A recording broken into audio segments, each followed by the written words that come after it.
তারাবির নামাজ না পড়লে রোজা কবুল হবে কি হবে না? কথা বুঝতে পারছেন? যে সমস্ত আমাদের হানাফি মসজিদগুলোতে তারাবি হয়, দেখবেন ইমাম সাহেব হাফেজ সাহেব যত তাড়াতাড়ি নামাজ পড়তে পারবে, নামাজ পড়াতে পারবে, ইমাম সাহেব সাংঘাতিক হাফেজ গো। আমাদের গ্রামে বলেন বসে আছি তো একজনা এলো, তাই এসে বলছে আমাদের গ্রামের হাফেজ সাহেব একদম কারেন্টের মতো ঝড় চালাচ্ছে, যেখানে 40 মিনিটে তারাবি হওয়ার কথা 20 মিনিটে খতম, একদম বেতের টেতের 20 মিনিটে, সাংঘাতিক হাফেজ একদম। তা আমি জিজ্ঞাসা করলাম, হাফেজ সাহেব তা কোরআন কি তুমি পড়ো না, কি করে এত তাড়াতাড়ি হয়? তা বলছে কি করব, এই মুসল্লিদের জ্বালাতনে ইফতার করার পরেই কোরআনটা পড়ে নিই আর তারাবির সময় রুকু সিজদা করে দিই। কথা বুঝতে পারছেন? এই যে যারা তারাবি পড়েন হাফেজ সাহেবদেরকে বলবেন ধীরে সুস্থে পড়ান, কোরআন শুনতে হয়, শুধু মাথা ঠোকার নাম তারাবি নামাজ পড়া নয়, নামাজ একটু ধীরে ধীরে পড়বেন, রুকু সিজদা সুন্দর করে করবেন। আপনাকে ওই 400 রাকাত নামাজ পড়ার দরকার নাই, সহি সুন্দরভাবে 20 রাকাত নামাজ সুন্দর করে পড়ুন, ধীরে সুস্থে পড়ুন। আর শুনুন, তারাবি ইবাদত, তারাবি সওয়াব আলাদা, রোজা সওয়াব আলাদা, ইফতারের সওয়াব আলাদা। যদি কোনো ব্যক্তি কোনো কারণে যদি তারাবি নামাজ না পড়তে পারে বা না পড়ে, ওই ব্যক্তির রোজা হয়ে যাবে, রোজাতে কোনো অসুবিধা হবে না। তবে তারাবি নামাজ পড়া উত্তম, ওটা রমজান মাস, রমজান মাস মানে তেলাওয়াত শোনার মাস, রমজান মাস মানে কোরআন পড়ার মাস, রমজান মাস মানে মাগফিরাতের মাস, রমজান মাস মানে ক্ষমা পাওয়ার মাস, রমজান মাস মানে ইবাদত করার মাস, রমজান মাস মানে আল্লাহর পিয়ারা বান্দা হওয়ার মাস। ইনশাআল্লাহ রমজান মাসে বেশি বেশি ইবাদত করব। আব্বা জান, ভাই জানেরা, 4 বছরের ছেলেকে পর্দার আড়াল থেকে মা বলছেন খোকা যাও যাও অলির দরবারে যাও। পর্দার আড়াল থেকে মা বলছেন হুজুর আমি আমার ছেলেটাকে আপনার সম্মুখে পাঠাইলাম, একবার মাথায় হাত বুলিয়ে দেন, বিসমিল্লাহটা একবার পড়িয়ে দেন। তো বলছে তোমার ছেলের বয়স কত? বলে হুজুর 4 বছর। बोले 4 साल का बच्चे को मैं बिस्मिल्लाह खानी नहीं करता। 4 বছরের ছেলে এইটুকু, আর একটু বড় হোক না হুজুর একটু করিয়ে দেন, খুব কষ্ট করে হেঁটে হেঁটে এসেছি। ঠিক আছে এসো, কি নাম তোমার? 4 বছরের ছেলেটা সামনে এসে বলছে আমার নাম কুতুবউদ্দিন। কি নাম বলো? মনে রাখবেন যে বাবা কুতুবউদ্দিন পড়ো। বিসমিল্লাহির রহমানির রহিম। সঙ্গে সঙ্গে হযরতে বাবা কুতুবউদ্দিন বখতিয়ার কাকি রহমাতুল্লাহ আলাইহি বিসমিল্লাহ পড়াটা এড়িয়ে দিয়ে, বিসমিল্লাহ পড়াটা বাদ দিয়ে পড়তে শুরু করে দিলেন। আউযু বিল্লাহি মিনাশ শাইতানির রাজীম। বিসমিল্লাহির রহমানির রহিম। আলহামদুলিল্লাহি রাব্বিল আলামিন আর রহমানির রহিম মালিকি ইয়াউমিদ্দিন ইয়্যাকা না'বুদু ওয়া ইয়্যাকা নাস্তাঈন।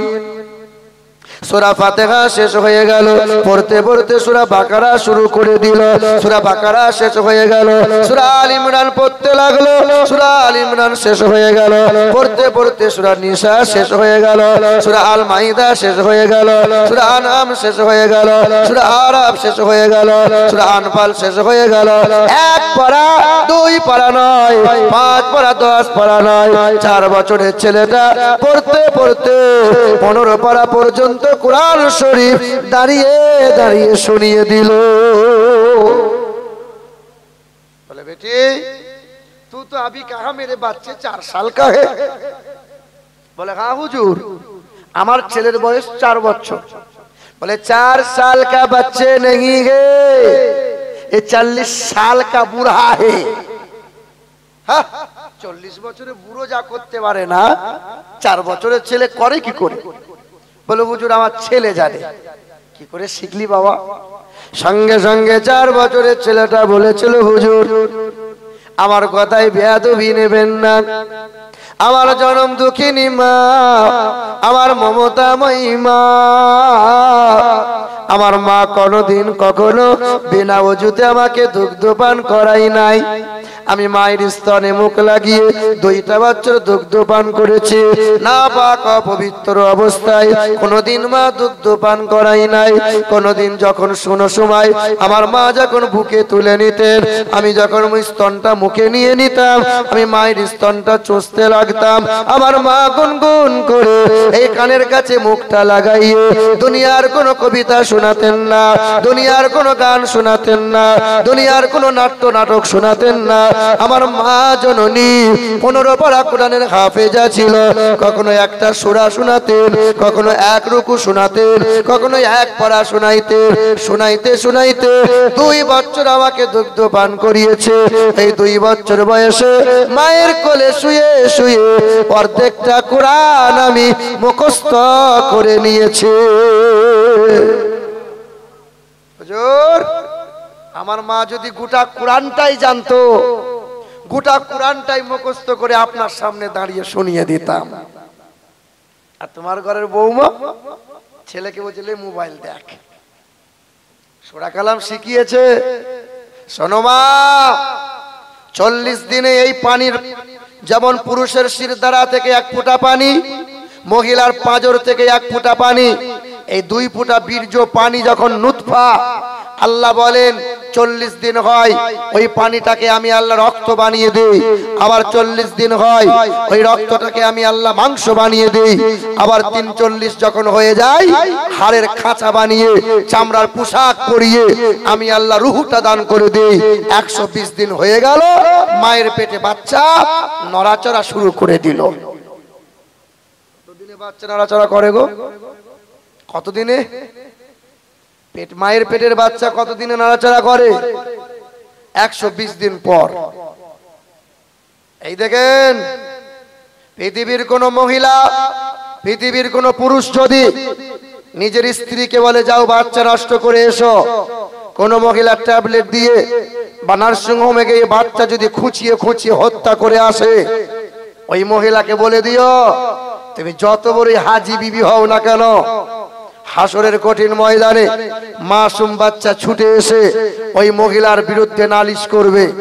পৃথিবীতে একটা মানুষকে গুলি করে খুন করলে যে অপরাধ হয়, পৃথিবীতে একটা মানুষকে পিটিয়ে পিটিয়ে হত্যা করলে যে অপরাধ হয়, হাসরের ময়দানে ওই অপরাধের আসামি হয়ে আল্লাহর সামনে কাঠগড়ায় দাঁড়িয়ে জবাবদিহি করা লাগবে। জান্নাত পাওয়া তোমার জন্য কঠিন হয়ে দাঁড়াবে। মাসুম বাচ্চাটা বলবে আল্লাহ অনেক নামাজ পড়েছিল, ও অনেক রোজা রেখেছিল, ও হজ করেছিল, ও দান করেছিল, কিন্তু আমি তোর পেটে ছিলাম, এই নিষ্ঠুর বাপটা, নিষ্ঠুর মাটা আমার মতো মাসুম বাচ্চাকে হত্যা করে দিয়েছে। মায়ের পেটে যখন 6 মাস বয়স হয়, এই মায়ের পেটের বাচ্চা দুনিয়ার সব শব্দ শুনতে পায়। মা যদি পেটে বাচ্চা নিয়ে হিন্দি গান শোনে, মা যদি পেটে বাচ্চা নিয়ে সিরিয়াল দেখে, তো বাচ্চা সিরিয়ালওয়ালা হবে। আর মা যদি পেটে বাচ্চা নিয়ে কোরআন পড়ে, তো বাচ্চা নেককার হবে। মাটি ভালো হলে ফসল ভালো হয়, গাছ ভালো হলে ফলন ভালো হয়, পেট ভালো হলে বাচ্চা হয় ভালো। মা যদি নেককার হয়, বাচ্চা আল্লাহওয়ালা হবে। আর মা যদি সিরিয়ালওয়ালা হয়, বাচ্চা বিচুতি মাল তৈরি হবে। কি বলছেন বলুন? আমাদের যখন বাচ্চা প্রসব হয় হাসপাতাল নার্সিং হোমে, বাচ্চার কানে আজান দেওয়া হয় না বন্ধ হয়ে গেছে? প্রায় বন্ধর দিকে। আল্লাহর নবী আমার আজান দিয়েছিলেন, তোমরাও কানে আজান দাও। বাচ্চাদের ভালো নাম রাখো, বাচ্চাদের নাম রেখে আকিকা দাও, ঠিক না বল? এখন তো নাম আবার সিরিয়াল দেখে নাম খুঁজছে। কদিন আগে নদিয়া ধুবুলিয়ায় মাহফিল করছে, বুঝলেন? দি বলছে হুজুর একটু কালেকশন করে দেন। কালেকশন চাইছি। আর একটা বাচ্চা মেয়ে 500 টাকার নোট নিয়ে বলছে হুজুর দোয়া করে দেন। মানে কি নাম রে তোর? বলে আমার নাম হলো কিরণমালা। কি নাম বলো? কিরণমালা তোর নাম রাখলো কে? বলে আমার নানি শখ করে কিরণমালা রেখেছে, শখ করে। কিরণমালা একটা সিরিয়াল ছিল জানেন? শুনেননি তো? যখন কটকটি যখন কিরণমালাকে ধরে বেঁধে নিয়েছে না, তো মেয়েটা বলছে আমার নানি 3 দিন খাবার খায়নি। আমার নানি সেই দিন মনে মনে ইরাদা করেছিল, আমার যদি নাতনি হয় না, মা তোর নামে নাম রাখবো রে। তাই নাতনির নাম কিরণমালা। আহা হা, এখন তো শখ করে নাম রাখে। কি নাম বলো? শখ করে। কারো নাম পচা, কারো নাম খেদা, কারো নাম পটল, কারো নাম ঝিঙে। চলছে কি চলছে না বলেন? এ বাবা, শখ করে নাম রাখা যাবে? একটা গল্প বলি শোনেন। এক ব্যক্তি 10 বছর সংসার করছে, ছেলে মেয়ে এখনো হয়নি। ছেলে মেয়ে না বলে সমাজের লোক কি বলে? বাজা। কি বলে? আটপুরো, তাই না? এই বাবা অনেক রকম বলে, কিন্তু বলতে নাই, মহাপাপ। কারো খারাপ নাম ধরে ডাকতে নেই, কাউকে আটকুরো বলতে নেই।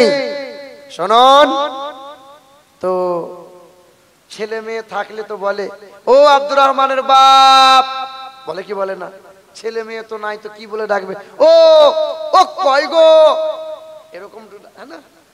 এ বাবা, তো ঠান্ডার সময় বুঝলেন, বিবি শখ করে বাসমতি চালের বিরিয়ানি করেছে। কথা বুঝতে পারছেন?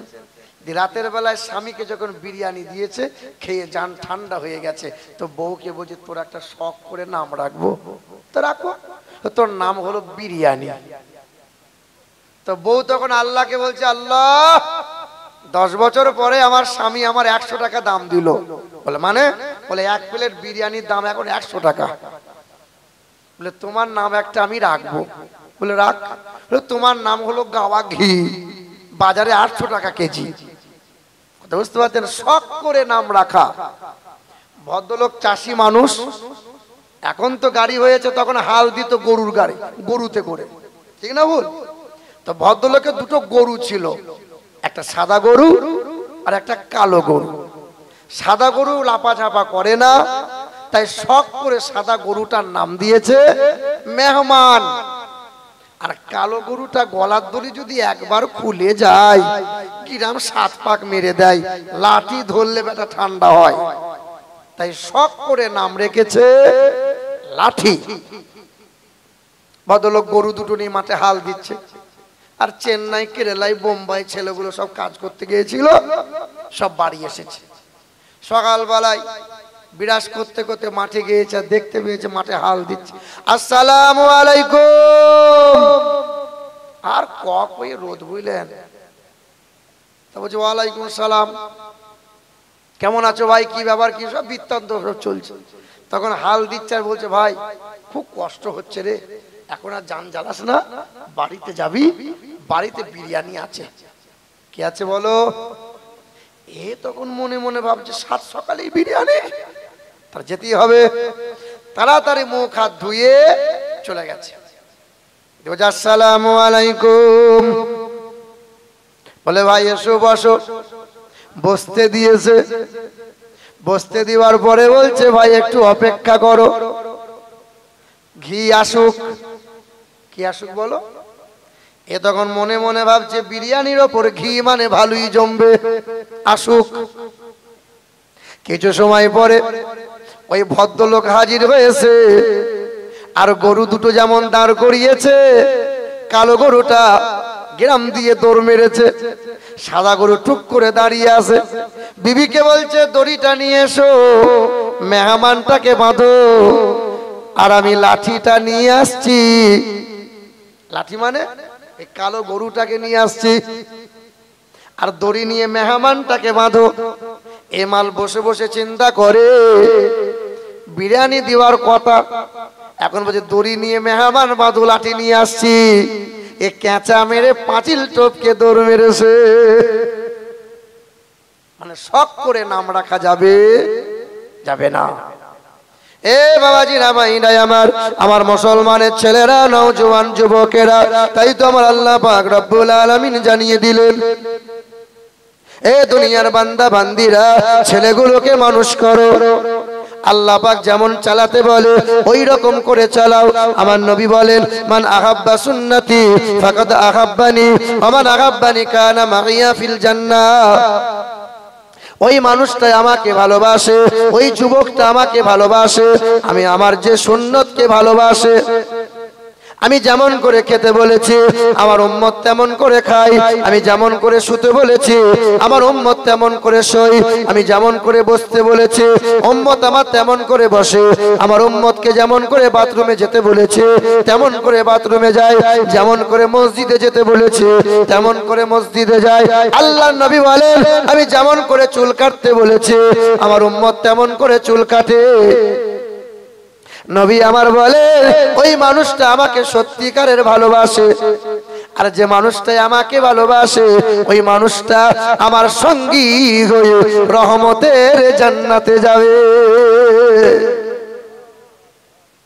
এ বাবাজিরা ভাইরা আমার, ওই নবীর আদর্শ ফলো করো, কোরআনটাকে বুকে নাও।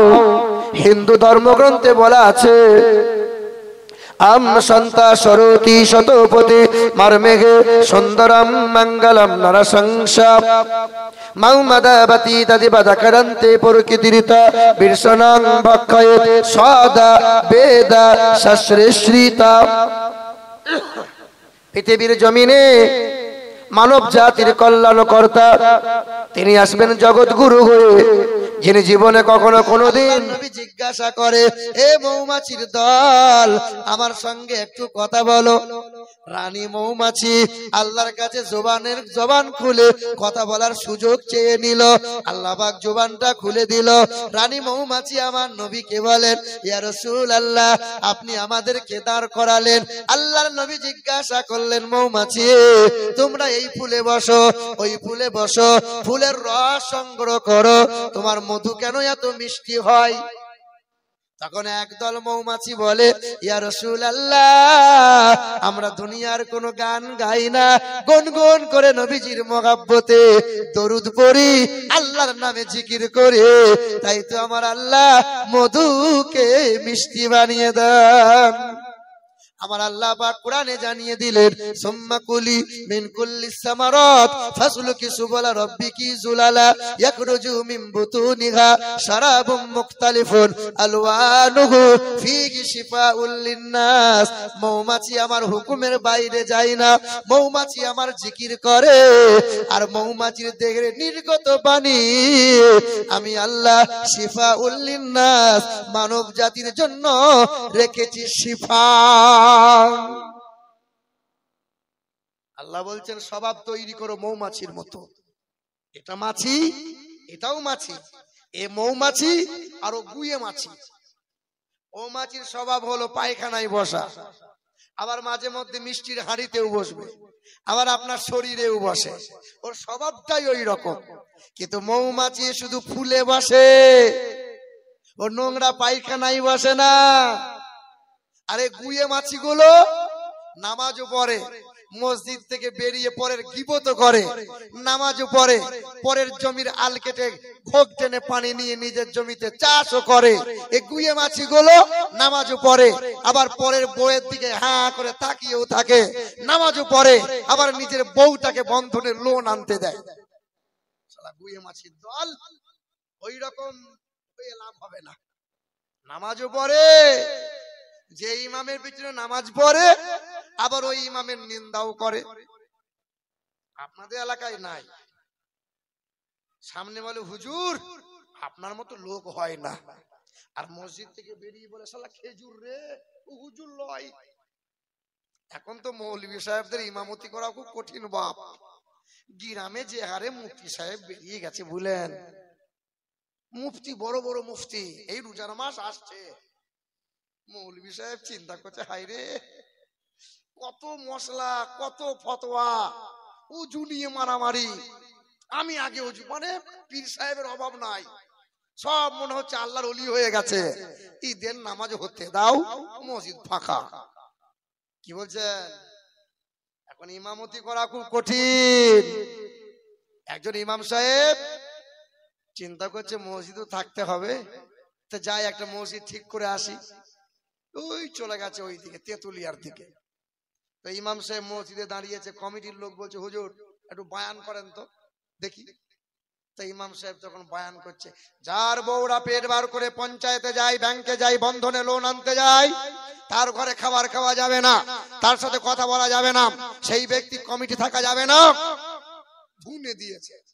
নামাজ বাদ কমিটির লোক বলছে, হুজুর ফোন নম্বরটা দেন, ফোন করে জানাবো। মৌলবি ভেবে নিয়েছে চাকরি হলো না, চাকরি হলো না। তো একজনে বলছে, হুজুর চাকরি আপনার হতো যদি এই ওয়াজটা আপনি না করতেন। বলে কেন? বলে আমার বউটা মাঝে মধ্যে একটু পঞ্চায়েত যায় পেট বার করে, এই ওয়াজ ছাড়া ওয়াজ পেলেন না। তো মৌলবি সাহেব চিন্তা করছে, এরপরে যদি কোনো মসজিদে যাব তো পর্দার ব্যাপারে আর ওয়াজ করব না। দ্বিতীয় জুম্মাতে একটা মসজিদে গিয়ে কমিটির লোক বলছে, হুজুর বয়ান করেন। একদম সুদের নিয়ে ধুনে দিয়েছে, যে সুদ খায় সে মায়ের সাথে ব্যভিচার করে, সেই অমক, সে তমক, হারামখোর, খুব ধুনে দিয়েছে। নামাজ বাদ মতওয়াল্লি বলছে, হুজুর ফোনে আপনাকে বলবো যান। তো বলছে, কেন বাপ? বলছে, আমার ছেলে একটু মাঝে ফাঁকে সুদ টুদ খায়, তাই বলে আপনি এই ওয়াজটা করবেন? ওয়াজ খুঁজে পেলেন না? তা মৌলভী সাহেব চিন্তা করছে, কি ওয়াজ করব। ইমাম সাহেবের বউ খুব চালাক। মৌলভী সাহেব বউ তখন বলছে, আমার বুদ্ধি একটু নেবে কি? তা মৌলভী বলছে, তো বল তোর কি বুদ্ধি? শোনো, মসজিদে যাবে, এক কথাই বলবে, বায়ান আমি জানি না, বায়ান করবে না, ডাইরেক্ট নামাজ পড়াবে। তাই তোর বুদ্ধিতে যে দেখি মসজিদে গিয়েছে, একদম খানপাড়া মসজিদে, কমিটির লোক চাঙ্গা লোক, হুজুর যান নামাজ পড়ান। ইমাম সাহেব দাঁড়িয়েছে, সূরা ফাতিহা পড়ার পরে লম্বা সূরা ইয়াসিন ওয়াল কুরআনিল হাকীম ইন্নাকা লামিনাল মুরসালিন, সূরা পড়ে নামাজ শেষ। নামাজ বাদ মসজিদে কেশিয়ার কেউটো সাপের মতো ফস ফস ফস করে একদম ফনা তুলছে। কি হলো বাপ? কিরাত খুঁজে পেলেন না? মতওয়ালির দাদর নাম মুরসালিন, মতওয়ালির বাপের নাম হাকিম, আমাদের মতওয়ালির নাম ইয়াসিন, 14 গোষ্ঠীর নাম ওর হবে, আমার নাম কই? তো মসজিদের ইমাম সাহেব বলছে, বাপ তোদের মসজিদ তোরা চালা, আমাকে বাঁচতে দে, আর ইমামতি করবো না। যার নাই কোন গতি সে করবে ইমামতি। এই শুনুন, সবচেয়ে বেশি মর্যাদা দেবেন ইমামকে। ইমামের পিছনে বলছেন ইক্তাদাইতু বিহাযাল ইমাম, আবার নিন্দাও করছেন। কোন রকম ইমাম সাহেব জানতে পেরেছে যে কুদালের বাপ আমার মাঝে মধ্যে গীবত করে, নিন্দা করে। সবাই দাঁড়িয়েছে, ইমাম সাহেব বলছে, আল্লাহ সবার দায়িত্ব নিলাম, কুদালের বাপের দায়িত্বটা ছেড়ে দিলাম। আল্লাহু আকবার। কি বলছেন বলুন?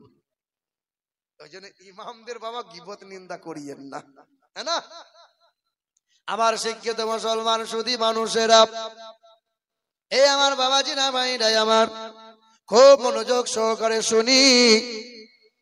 কোন কথা বলতে বলতে একটু এদিকে চলে এলাম। আল্লাহ পাক রব্বুল আলামিন সূরা দিলেন, সূরার নাম মৌমাছি। আল্লাহ পাক এটাই বুঝাতে চাইলেন, বান্দা মৌমাছি দিয়ে সূরা দিয়েছে, মৌমাছির মতো স্বভাব তৈরি করো, সব জায়গায় খাবল মারিও না। আমার আল্লাহ পাক সূরা দিয়েছেন, সূরার নাম আনকাবুত। আনকাবুত মানে হলো মাকড়সা। পারা নম্বর 20, পৃষ্ঠা নম্বর 20, লাইন নম্বর 11, আয়াত নম্বর 41। সন্দেহ হলে কোরআনটা খুলে দেখে নিতে পারো। আল্লাহ পাক জগতের মানুষকে জানিয়ে দিল, মাসালুল লাযিনা তাখাযু মিন দুনিল্লাহি আউলিয়া কামাসালিল আনকাবুত ইত্তাখায বাইতা ওয়া ইন্না আওহানাল বুয়ুতি লাবাইতুল আনকাবুত লাউ কানু ইয়ালামুন। মাকড়সা দিয়ে আল্লাহ উদাহরণ দিয়েছেন।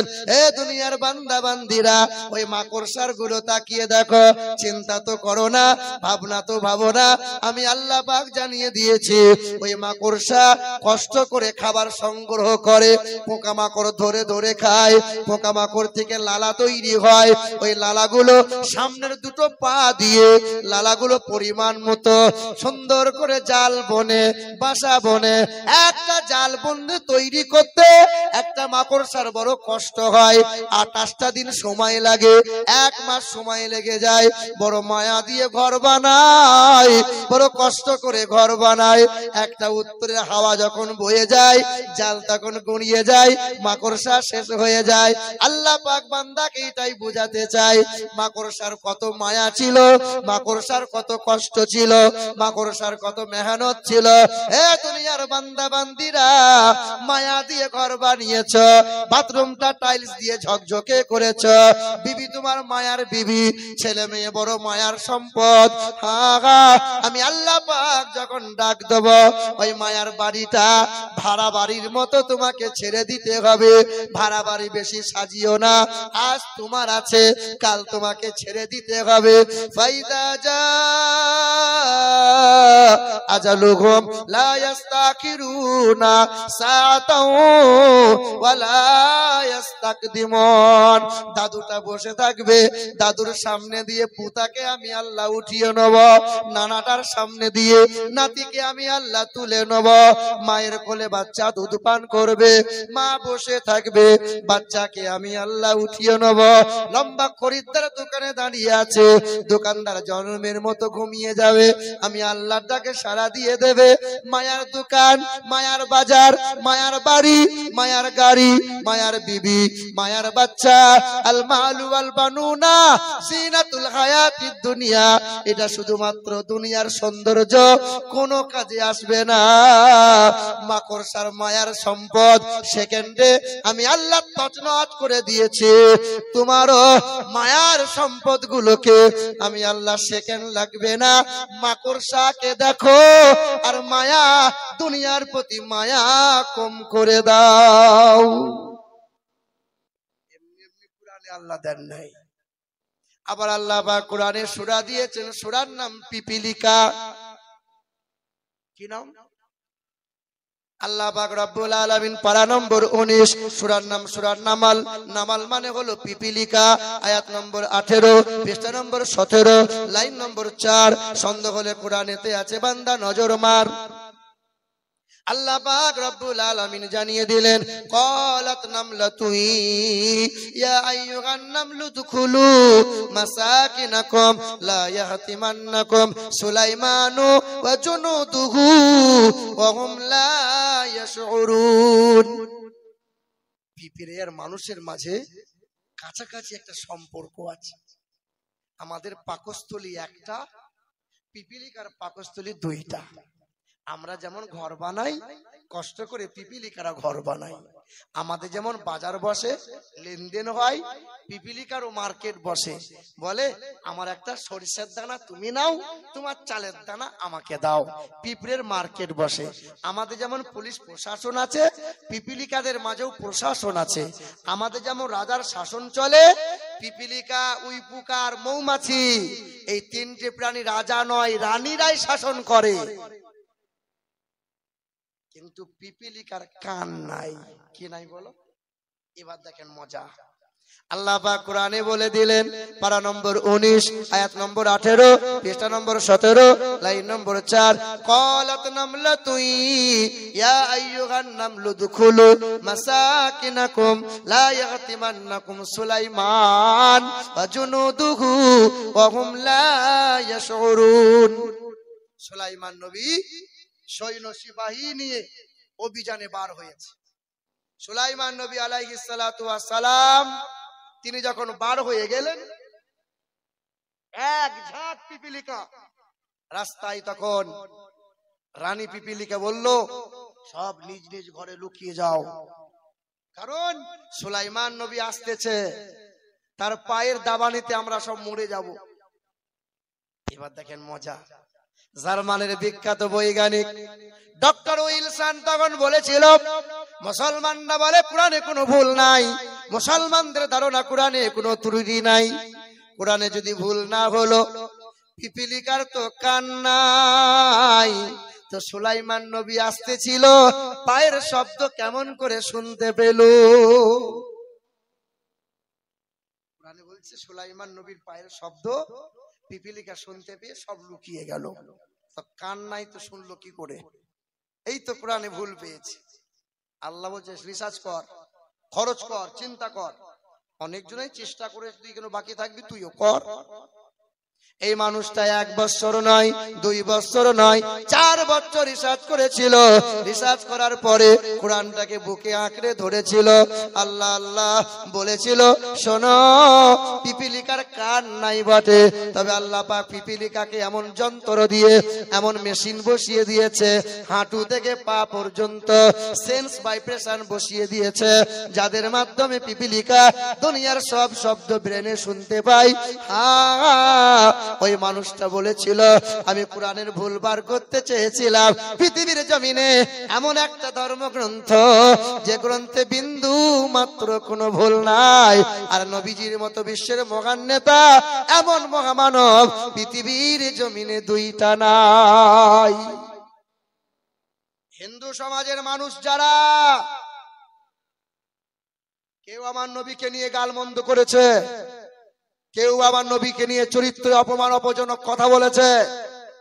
ইতিহাস সাক্ষ্য দেয় বন্ধু, গোটা বিশ্বের মাটিতে একটা ইতিহাস দেখাতে পারবে না যে কোনো গির্জায়, কোনো মন্দিরে গিয়ে কোন মুসলমান বলেছে নারায়ে তাকবীর, দেখে দেখাতে পারবেন আজ পর্যন্ত? কিন্তু তোমাদের ইতিহাস তো অহরহ। গির্জা নিয়ে মাথা ব্যথা নাই, মন্দির নিয়ে কারো চিন্তা ভাবনা নাই, শুধু মুসলমানদের মসজিদ, মাদ্রাসা, কোরআন নিয়ে, টুপি নিয়ে, দাড়ি নিয়ে বড্ড মাথা ব্যথা। ওরা জেনে গেছে যে বাইবেলের বিরোধিতা করে লাভ নাই, কোরআনের বিরোধিতা করো। কেন? এখানে 10টা গাছের আম গাছের ফল এসেছে, 9টা গাছের ফলই টক টক, একটা গাছের ফল খুব মিষ্টি। হ্যাঁ, তাই তো ইসলামে এত ঢিল পাথর সহ্য করতে হয়, কারণ ইসলাম যে সত্য। ওরা জেনে গেছে ইসলাম একদিন পৃথিবীর কোনায় কোনায় পৌঁছে যাবে, গোটা বিশ্বটা মুসলমান জয় লাভ করবে, মুসলমানের হাতে বিজয়ের পতাকা একদিন উড়বে। তাই তো বিরোধিতা করো। আল্লাহ ছাড় দেয়, কিন্তু আল্লাহ ছেড়ে দেয় না। আল্লাহ রশি আলগা করেছে। ছিপ আর হুইল ফেলেন আপনারা, হুইলে মাছ ধরেন, ওই মাছ যখন লেগে যায় না, এ বেটা তখন সুতো লুজ করে দেয়, এ তখন মহা আনন্দে গোটা পুকুর মায়ে ছুটে ছুটে বেড়ায়। যখন ক্লান্ত হয়ে যায়, হুইলের সুতো তখন ধীরে ধীরে টাইট করতে থাকে। আয় আয়, মুসলমান সিংহের জাত, ভেড়া ছাগল হয়ে ঘুমন্ত সিংহর লেজ নিয়ে খেলা করো না। এই মুসলমানের যেই দিন ঘুম ভেঙে যাবে, সিংহের জাত যেদিন উঠে যাবে, তোমাদের মতো ভেড়াগুলো মা বলার সুযোগ পাবে না। হতে পারে ভারতবর্ষ হিন্দুস্তানের মাটি, মুসলমানের রক্ত দিয়ে এই দেশে হয়েছে খাঁটি। ইংরেজদের তাড়িয়ে আনিল যারা ভারতের স্বাধীনতা, মুছে গেছে ইতিহাস হতে আজ তাদেরই কথা। ক্ষুদিরাম, বাদল, বিনয়, দীনেশ, প্রফুল্ল, চাকি, এরাই এনেছে স্বাধীনতা, আর কেউ আনেনি নাকি? চারিদিকে দুশ্মন, ভেঙনা ভঙনা মন, সাহস জমিয়ে রাখো বুকে, ইমান জিন্দা করে জিহাদের হুঙ্কারে পরাজিত করো আজ শত্রুকে। চারিদিকে গাদ্দার, ভিনদেশি তাবেদার, সজাগ দৃষ্টি রাখো সবে, সকল মির্জাফর, বিদেশি গোলাম চোর, রুখতে তাদের আজ হবে। অনেক দামের দেশ, রক্ত ঘামের দেশ, মায়ার বাঁধন বড় বেশি, হিন্দু মুসলমান, বৈধ বা খ্রিস্টান, আমরা সকলেই তো ভারতবাসী। কেন এত সংঘাত, কেন কিসের বিবাদ?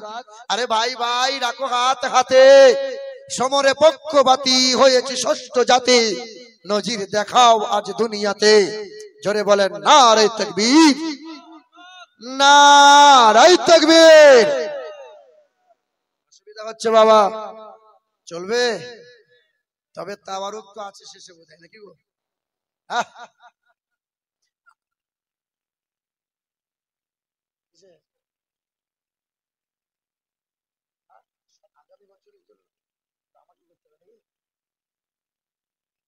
একবার দরুদ শরীফ পড়েন, আল্লাহুম্মা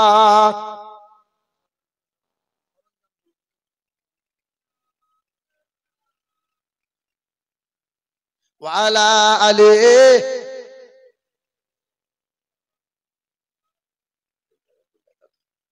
সাল্লাল্লাহু তাআলা আলাইহি ওয়াসাল্লাম। এ মুসলমানের ছেলেরা, নওজোয়ান যুবকেরা, আচ্ছা ইনশাআল্লাহ প্রশ্নের উত্তর দেব। এখানে লিখেছে সুদখোরের ইফতার খাওয়া যাবে কিনা। আর একটা প্রশ্ন লিখেছে তারাবির নামাজ না পড়লে রোজা কবুল হবে কি হবে না। ইনশাআল্লাহ আমার বাবাজিরা, ভাইরা আমার, এ সোনার টুকরো বন্ধুরা আমার, সুধী মানুষেরা, কোরআনকে মহাব্বত করো, কোরআনকে সম্মান দাও, কোরআনকে ভালোবাসো, কোরআনকে অসম্মান করো না। ছেলে মেয়েদের বুকে কোরআন দাও, ছেলে মেয়েগুলোকে কোরআনের তালিম দাও। পৃথিবীর জমিনে বৈজ্ঞানিক বড় বড় যারা দার্শনিক, বড় বড় দার্শনিকরা, বড় বড় কবিরা, বড় বড় নাটকরা, বড় বড় পণ্ডিত ব্রাহ্মণেরা, একদিন যখন তারা কেউ অপমান করতে চেয়েছিল, কেউ কোরআনের ভুলবার করতে চেয়েছিল, কেউ আবার কোরআন পড়ে দেখতে চেয়েছিল, আল্লাহ পাক রব্বুল আলামিন একে একে কোরআনের স্পর্শে থাকার কারণে ওই বামন গুলোকে, বৈজ্ঞানিক গুলোকে, দার্শনিক গুলোকে এক একজনাকে আল্লাহ ইমানদার বান্দা বানিয়ে দিয়েছে। এ বাবাজিরা, ভাইরা আমার, উত্তর ভারতের মথুরার বৃন্দাবনে বিখ্যাত একটা মন্দির আছে, 300 বিঘা জমির মধ্যখানে দাঁড় করানো। ওই মন্দিরের নাম হলো দেবাশীর মন্দির। ওই মন্দিরে পূজারী হয়েছিলেন তিনি ডক্টর শিব শক্তি সরোজি। তার বাবার নাম ছিল মহান্তং প্রীতং দাসু দাসী, মায়ের নাম ছিল ভানুমতি কর, বিবির নাম ছিল শ্রদ্ধা দেবী, একমাত্র কন্যা, কন্যার নাম ছিল ওয়াক্সপরা। ওই মানুষটা এত বড় ব্রাহ্মণ ছিলেন, 12টা ভাষা এমএ করা ব্যক্তিটা, বাইবেল পড়া জানতো, ত্রিপিটক পড়া জানতো, রামায়ণ পড়া জানতো, মহাভারত পড়া জানতো। ওই মানুষটা একদিন মন্দিরে দাঁড়িয়ে দাঁড়িয়ে বলেছিল, জরদস্য চোদিতা যকিশস্য ব্রহ্মাণ্ড নাদে মনস্য কিরে লা ইলাহা ইল্লাল্লাহু মুহাম্মাদুর রাসূলুল্লাহ। যারা পূজা দিতে এসেছিল তারা অবাক হয়ে ফেলিয়েছে, বলেছিল, ব্রাহ্মণ বাবাজি, তোমাকে এতদিন আমরা ভগবান বলে মানি। দেখবেন হিন্দু ভাইরা তুলসী গাছকে বলে ভগবান, সাপকে বলে ভগবান, ইঁদুরকে বলে ভগবান, পেঁচাকে বলে ভগবান। আপনি ভালো কাজ করবেন, আপনাকে বলবে ভগবান। কোথায় ছিলে বাবা তুমি? তুমি তো ভগবান গো। কি বলেন বলেন? এ সোনার টুকরো বন্ধুরা, ওই দিন শত মানুষ থালা নিয়ে দাঁড়িয়েছিল, ব্রাহ্মণকে বলেছিল, ব্রাহ্মণ বাবাজি, একদিন পূজা করলে পরে বস্তা বস্তা ফল হয়, লাখ লাখ টাকা তার রোজগার হয়। ও ব্রাহ্মণ বাবাজি, কি এমন হয়ে গেল মন্দিরে দাঁড়িয়ে ঠাকুরের সামনে কালেমা পড়ে নিলে?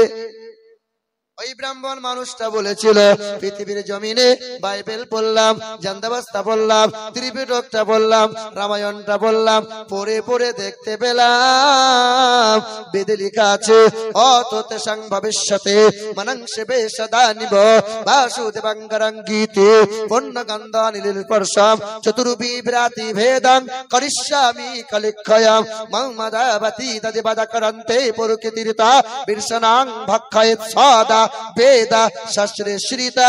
পৃথিবীর জমিনে বিশ্বের মহান নেতা, তিনি যখন পৃথিবীতে আবির্ভাব হবেন, তার নামের প্রথম অক্ষর হবে ম, শেষের অক্ষর হবে দ, তার নাম হবে মোহাম্মদ। তার চেহারা দিয়ে সুগন্ধি বার হবে, ওই সুগন্ধির সৌরভে দেশের মানুষের মন পবিত্র কথা পবিত্র পবিত্র হয়ে যাবে। তারা জবান দিয়ে মিষ্ট ভাষার কথা শুনে মানুষের হৃদয়গুলো শীতল হয়ে যাবে।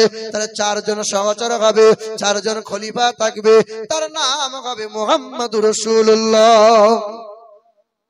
দেখেন আল্লাহ পাক নবীর নামটা দিয়েছেন মুহাম্মদ। কি নাম দিয়েছেন? ম দিয়ে মুহাম্মদ, ম দিয়ে মক্কা, ম দিয়ে মদিনা, ম দিয়ে মসজিদ, ম দিয়ে মাদ্রাসা, মক্তব, ম দিয়ে মাওলানা, মুফতি, ম দিয়ে মুহাদ্দিস, ম দিয়ে মুফাসসির, ম দিয়ে মিনার, ম দিয়ে মুসাল্লা, ম দিয়ে মুয়াজ্জিন, ম দিয়ে মেহরাব, ম দিয়ে মেম্বার, ম দিয়ে মুসলমান, ম দিয়ে মুমিন, ম দিয়ে মাগফিরাত, ম দিয়ে মাওলা, ম দিয়ে মা, ম দিয়ে মোহাব্বত, ম দিয়ে গায় মুহাম্মদুর রাসূলুল্লাহ, আর ম দিয়ে গায় মুর্শিদ, ম দিয়ে ওদের হয় মন্দির। আল্লাহ নবীকে কত ভালোবাসে। মোহাম্মদ ম দিয়ে গোটা জাহানকে সাজিয়ে দিয়েছে।